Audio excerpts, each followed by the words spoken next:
పాత్రకి జీవం పోస్తూ మన ముందుకు వస్తున్నటువంటి మనందరి ఫేవరెట్ నటకిరీటి డాక్టర్ రాజేంద్ర ప్రసాద్ గారి మాటలు ఇప్పుడు వినేద్దాము. సభా సరస్వతికి నమస్కారం. షష్ఠి పూర్తి ఏమండి ఆడ బొందలే వీళ్ళు ఏమనుకుంటారు కానీ ఈ అదృష్టం నా ఒక్కడికేనా లేకపోతే ఇంకెవరన్నా యాక్టర్కి ఉందా? ఇగో మా వాళ్ళు ఎందుకంటే మీడియా మిత్రులు అన్నాను నేను, మీడియా సోదరులే నాకు. ఎందుకంటే 40 ఏళ్ళ నుంచి 30 ఏళ్ళ నుంచి కలిసి ఉన్న వాళ్ళు అందరూ ఉన్నాం. వీళ్ళందరూ తమ్ముళ్ళు. సరే ఇప్పుడు వచ్చేవాళ్ళందరూ అయితే అన్నయ్య అన్నయ్య, ఇక ప్రేమలే ప్రేమలు. అది నా భగవంతుడు నాకు ఇచ్చినటువంటి అదృష్టం.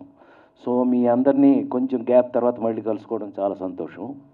షష్ఠి పూర్తి ఈ అదృష్టం నా ఒక్కడికేనా ఇంకెవడన్నా యాక్టర్కి ఉందా? అమ్మాయి నువ్వు చెప్పు. అసలు కొన్ని 100 సినిమాలు నాకు యాంకరింగ్ చేసావు కదా, ఈ అదృష్టం నా ఒక్కడిదే. ఓ అదృష్టం ఏంటని అంటావా?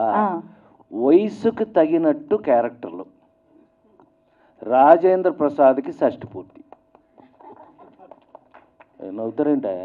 షష్ఠి పూర్తి అంటే నిజ జీవితంలో నేను 60 దాటిన తర్వాత తప్పించుకున్నా. ఎవడన్నా నాకు 60 అనుకుంటారని షష్ఠి పూర్తి పెట్టకుండా తప్పించుకున్నా మా పిల్లల దగ్గర. చచ్చినట్టు భగవంతుడు మరి నిజం కదా, భగవంతుడు ఏం చేశాడు? ఏడిసావులేరా నీకు షష్ఠి పూర్తి. ఈ సినిమా నేను మీకు చెప్పాలి అని అంటే ఈ సినిమా కాదు, జీవితం. మీరు ఈ సినిమా చూస్తే కొన్ని నా సినిమాల్లో చూసి మెచ్చుకుని మనకి అందరూ కొంచెం నంది అవార్డులు అవన్నీ వచ్చి నన్ను మెచ్చుకుని మీ అందరి ఇళ్లల్లోనూ ఒక వస్తువు అయిపోయాను నేను. పివి నరసింహారావు అని పాపం ప్రధానిగా చేశారండి ఈ దేశానికి, ఒక తెలుగు ఆయన అనేవాడు, ప్రసాద్ ఎట్లనో తెలుసునా, ఇంట్లో కంచం ఉంటుంది మంచం ఉంటుంది, ప్రసాద్ సినిమా ఉంటుంది అని చెప్పాడు. ఆయనకి ఇష్టం అది విషయం, పివి నరసింహారావు గారికి ఇష్టం. ఆయన చెప్పినట్టుగా ఒక నలుగురు ఇలాంటి సినిమాలు చేసిన తర్వాత నాకు భగవంతుడు వేసే భిక్షనే అనుకోవాలి. నిజంగా ఈ సినిమా నేను చేసినందుకు ఇందాక ఎవరో అన్నారు, we feel proud that we have done this film అని మా వాడు తమ్ముళ్ళు ఎవరో అన్నారు. నిజంగా ఈ సినిమాలో నేను కాదు, యాక్ట్ చేసిన అందరూ కూడా దే ఫెల్ట్ ప్రౌడ్. చాలా గర్వంగా ఫీల్ అవుతున్నాం. ఎందుకనంటే సినిమా మారిపోయింది, సినిమా ఇంటికి వచ్చేసింది, ఓటీటీ సినిమా ఇంటికి వచ్చేసింది, థియేటర్ల నుంచి ఇంటికి వచ్చేసింది. అయినా ఫ్యామిలీతో నాకు బాగా గుర్తుండి ఎదురిని మూడు పక్కన పెళ్ళాం, ఇద్దరు పెళ్ళాలి ముద్దులు పోలీసు, ఆ కాలంలో మిస్టర్ పెళ్ళాం, ఆ కాలంలో థియేటర్ దగ్గరికి వెళ్తే ఏమండి రాజేంద్ర ప్రసాద్ గారి సినిమానా అయితే మీ కారు పెట్టడానికి ప్లేస్ ఉండదండి అని. అదేంటండి అని అన్నారు. ఫ్యామిలీలు కదండి వస్తాయి, ఆయన సినిమా చూడడానికి ఫ్యామిలీ ఒక టికెట్ బుకింగ్ కౌంటర్లో 10 టికెట్లు 12 టికెట్లు లేరా తమ్ముడు సురేష్ నువ్వు చెప్పు, 10 టికెట్లు 12 టికెట్లు కట్ అవ్వాలి అని అంటే అది ఫ్యామిలీ సినిమా ఉండాలి, ఫ్యామిలీతో సహా వచ్చే సినిమా ఉండాలి అని అనేవారండి ఆ రోజుల్లో. అది నిజం కనుకైతే 100% షష్ఠి పూర్తి మీరందరూ 100% ఇందులో ఉన్న అందం ఏంటో తెలుసా అండి మీకు? చాలా అందం. ఈ పవన్ నాకు ఫస్ట్ కథ చెప్తున్నప్పుడు ఈ మాట అన్నప్పుడు నేను గట్టిగా పట్టుకున్నాను అతన్ని, లవ్తో ప్రేమతో. ఏంటి అని అంటే ఈ సినిమా షష్ఠి పూర్తి కథ ఏంటో తెలుసా అండి?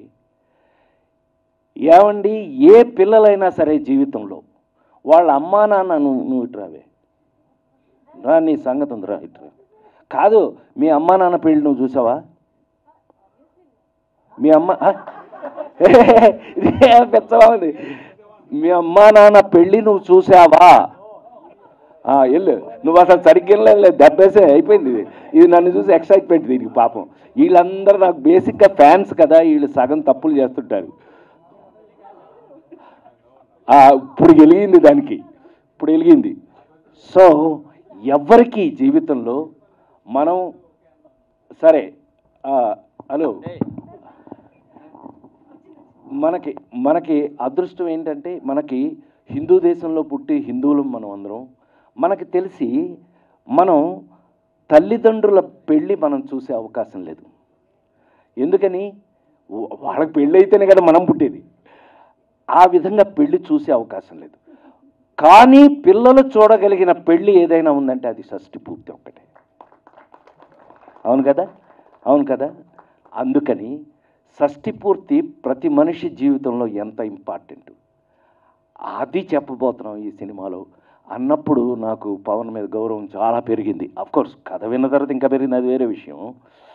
సో ఈ విధంగా ఒక అద్భుతమైన సినిమాని చేసే అవకాశాన్ని ముందు నాకు ఇక్కడ ఇద్దరు ఉన్నారన్నారు, ఇందాక ఎవరు భలే చెప్పారు, ఒకడు ప్రొడ్యూసరు ఒకడు హీరో, ఇద్దరు ఉన్నారు ఇప్పుడు ఇక్కడ.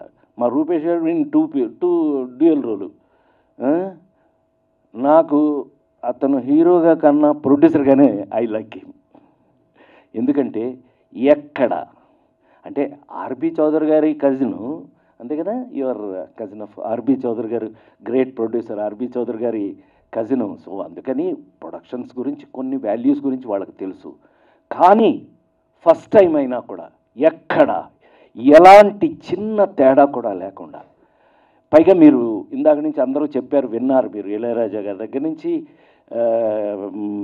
మీకు పద్మశ్రీ తోటతరణి, ఆర్ట్ డైరెక్టర్స్లో పద్మశ్రీ వచ్చిన చాలా, అతను ఒక్కడే అనుకుంటా ఇండియాలోనే పద్మశ్రీ వచ్చిన ఆర్ట్ డైరెక్టర్ తోటతరణి. ఏమండి, అక్కడి నుంచి మా చైతన్య ప్రసాద్ గురించి ఇంక నేను చెప్పాలి అని అంటే ఒక గంట తీసుకోవచ్చు నేను. ఎందుకనంటే నా నటుడిగా నా జీవిత కాలంలో ప్రపంచంలో ఎక్కడికి వెళ్ళినా, ఎక్కడ తెలుగువారు ఉన్నా సరే, ఇవాళ మరీ ఎలా తయారైంది అంటే, ఒకప్పుడు ఎవరన్నా విఐపి, గొప్ప విఐపి చనిపోతే భగవద్గీత పెట్టేవాళ్ళు, అదేంటో అట్లా భగవద్గీత పెట్టేవారు. అలాంటిది ఇప్పుడు చైతన్య ప్రసాద్ రాసిన, నా మీద తీసిన ఒక్కడై పుట్టడం ఒక్కటై రావడం నడుమయ్యి నాటకం విధిరాత, ఏ రాసి పారేశాడు ఆ పాట ఇప్పుడు వేస్తున్నారు. అలా ఒక జీవిత కాలంలో పెద్ద, అందుకని ఇతనేమి ఒక 70 ఏళ్ళు 80 ఏళ్ళ పెద్ద వృద్ధుడేమీ కాదు, చిన్న కుర్రాడు. ఇప్పుడే ఇలా ఉన్నాడు. ఇంకా ఆ పాట రాసినప్పుడు అవలా చాలా రోజులు, ఎన్ని రోజులు అయింది, 20 సంవత్సరాలు అయిందట. నువ్వు ఇప్పుడే 20 ఏళ్ళలో ఉన్నావు, అప్పుడెలా, నిజంగా నువ్వే రాసావా అనిపించే అంత సరదాగా ఒక జీవిత కాలంలో ఒక నటుడికి ఎక్కడికి వెళ్ళినా, నన్ను ప్రపంచంలో ఎక్కడికి వెళ్ళినా ఆ నలుగురు సినిమాని గుర్తుపెట్టే పరిస్థితికి అతను రాసి, ఇవాళ మళ్ళీ చైతన్య ప్రసాద్ వరకు కూడా ఇందులో టెక్నీషియన్స్ ఏంటి మామూలుగా కాదండి, అందరూ కూడా భలే దొరికింది. ఒక్కొక్కసారి అండి అనేక సినిమాలు మనం చెప్పవలసి వస్తుంది, ఏమండి ఈ సినిమా చాలా గొప్పది, మీరు చూడండి, చూస్తే కానీ ఈ సినిమా గొప్పదని మీకు తెలియదు అని చెప్పాలి. షష్ఠి పూర్తి అనగానే మీకు అర్థమైపోయింది, పెద్దగా ఎక్కువ చెప్పక్కల, తెలిసిపోతుంది మీకు.